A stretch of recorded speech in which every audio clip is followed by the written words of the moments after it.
Heho Pop gengs!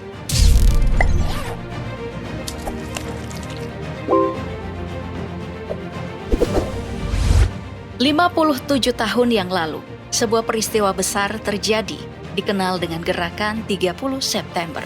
Satu dari rentetan peristiwa yang ada adalah 6 jenderal dan 1 kapten. Dan yang dituding sebagai pelaku utama adalah pasukan Cakrabirawa. Ini ironis, sebab Cakrabirawa adalah pasukan yang diresmikan pada 6 Juli 1963 sebagai pengawal Presiden Soekarno dan bertanggung jawab penuh atas keselamatan Soekarno. Pasukan Cakrabirawa berkekuatan 3.000 personil. Mereka ini pasukan elit terpilih gabungan TNI Angkatan Darat, Angkatan Laut, Angkatan Udara, dan Kepolisian Republik Indonesia. Secara otomatis, mereka ini tunduk dan patuh pada atasannya para jenderal. Maka timbullah pertanyaan besar, mengapa disebut sebagai dalang? Saya mencoba menelusuri yang mungkin bisa dijadikan alasan mengapa ada serangan terhadap jenderal oleh pasukan Cakrabirawa. Yang pertama, pengakuan Sulemi, mantan pasukan Cakrabirawa.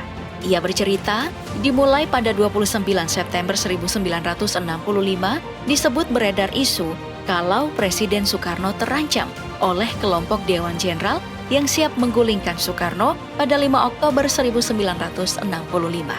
Atas dasar itu, Letnan Kolonel Untung yang merupakan komandan batalion Cakrabirawa memutuskan rencana untuk menangkap dan menyeret para Dewan Jenderal ke hadapan Presiden Soekarno.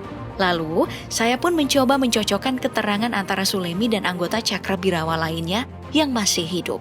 Ia adalah Ishak Bahar yang saat itu bertugas sebagai komandan regu. Pengakuannya sama, itu adalah perintah dari Letnan Kolonel Untung. Tapi, ada yang menarik dari kesaksian keduanya.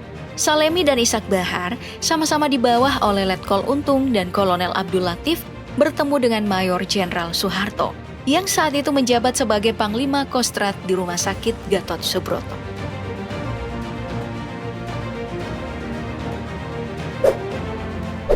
Maka timbullah pertanyaan besar, mengapa Letkol Untung dan Kolonel Latif menemui Maijen Soeharto?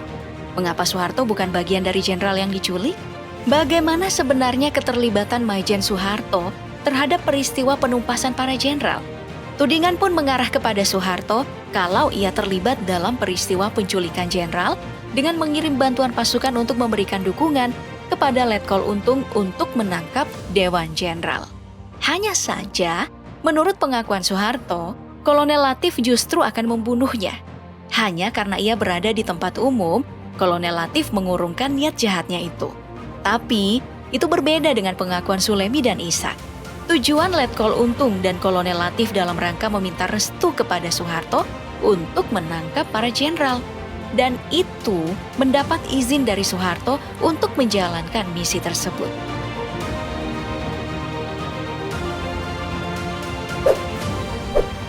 Dibentuklah 7 pasukan dari Satuan Tugas Pasopati di Lubang Buaya pada pukul 03.00 dini hari tanggal 1 Oktober 1965 oleh Letnan Dul Arif. Tugasnya adalah menculik ke-7 jenderal.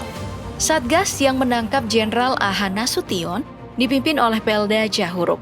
Lalu pasukan yang bertugas menangkap Jenderal Ahmad Yani dipimpin oleh Peltu Mukijan dan Brigadir Infanteri 1 Jaja Sakti. Pasukan yang menangkap Letjen R. Suprapto adalah salah satu peleton batalion kawal kehormatan Cakrabirawa. Kemudian pasukan yang ditugaskan menangkap Maijen S. Parman adalah Sersan Satar, Sersan Mayor Suryono yang memimpin salah satu peleton Cakrabirawa untuk menangkap Maijen Sutojo. Serka Bungkus memimpin penangkapan Letjen MT Haryono dan pasukan yang memimpin penangkapan Maijen DI Panjaitan adalah Sersan Mayor Sukaryo. Para pasukan pun diangkut menggunakan jeep, truk, dan bis. Ke-7 regu penculik lalu berangkat ke arah Menteng, di mana tempat kediaman banyak pejabat pemerintahan. Satu persatu jenderal ini diculik, kecuali A.H. Nasution yang berhasil kabur kemudian digantikan oleh ajudannya, Pierre Andries Tendean. Dalam rencana, seharusnya ada 10 jenderal yang diculik, tapi hanya ada 6 jenderal dan 1 letnan yang berhasil ditangkap. Dalam aksinya, 3 dari 6 jenderal tewas di rumah mereka masing-masing. Mereka semua dibawa ke lubang buaya untuk dieksekusi. Rencana tidak benar itu. Kita harus menculik jenderal itu, hidup atau mati. Segera setelah peristiwa itu, Jenderal Umar Wirahadi Kusumah memerintahkan pasukan untuk melakukan pengejaran terhadap regu penculik. Namun berakhir gagal. Pasca peristiwa tersebut, Cakrabirawa resmi dibubarkan pada 28 Maret 1966. Hanya saja pembubarannya tidak seperti anggota resimen yang dikembalikan pada satuannya. Tapi sekaligus dilakukan penumpasan. Karena para personil Cakrabirawa dituding bersekongkol dengan PKI. Mereka ditangkap oleh TNI Angkatan Darat, diinterogasi, dan dipenjara tanpa pri kemanusiaan. Personil Cakrabirawa yang dianggap telah melakukan pelanggaran berat, terlibat penculikan dan pembunuhan para jenderal, langsung dieksekusi. Menyadari itu, banyak mantan personil berusaha melarikan diri tanpa jejak. Namun naas, banyak anggota Cakrabirawa berhasil ditangkap. Sulemi dan Ishak juga ditangkap, disiksa, dan dipaksa mengaku sebagai anggota PKI, hingga akhirnya divonis penjara seumur hidup.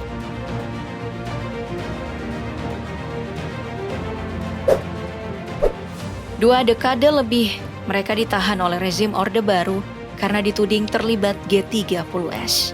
Namun akhirnya satu persatu peluru menghabisi para pasukan Cakrabirawa. Lantas, bagaimana dengan para petinggi Cakrabirawa? Salah satu yang paling berperan penting dalam tragedi terbunuhnya para jenderal adalah Letkol Untung. Sebenarnya, sangat disayangkan atas perannya yang termasuk sebagai otak peristiwa tersebut. Padahal, Letkol Untung pernah menjadi kebanggaan bangsa. Hal tersebut karena keberaniannya dalam operasi di Irian Barat dan mendapatkan bintang sakti dari Presiden Soekarno. Letkol Untung juga mungkin hanyalah pasukan yang tugasnya tak lain melindungi Soekarno. Dan mungkin hanyalah korban pusaran politik nasional. Tapi tetap saja namanya tak seberuntung nasibnya. Dalam persidangan Mahkamah Militer, Letkol Untung terbukti bersalah. Ia lantas divonis hukuman mati. Eksekusinya dilakukan oleh regu tembak polisi militer di Lembang, Jawa Barat pada tahun 1967. Sementara itu nasib berbeda diterima oleh Kolonel Abdul Latif. Saat itu ia ditangkap di rumah saudara sepupu istrinya di Jakarta pada 2 Oktober 1965. Ia divonis penjara seumur hidup dari Mahkamah Militer Luar Biasa pada 11 Oktober 1965. Bahkan, ia bisa menghirup udara bebas setelah rezim Orde Baru tumbang. Namun pada tahun 2005, Kolonel Latif meninggal dunia di usia 86 tahun.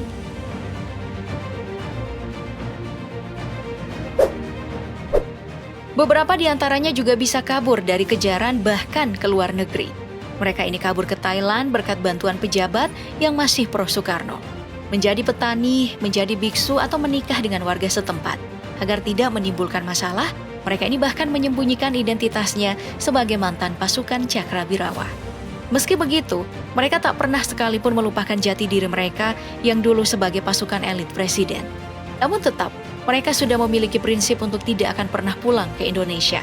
Mereka punya keyakinan, peristiwanya memang telah lama berlalu, tapi yang namanya Cakrabirawa akan tetap ditangkap, diinterogasi, dan dipenjara.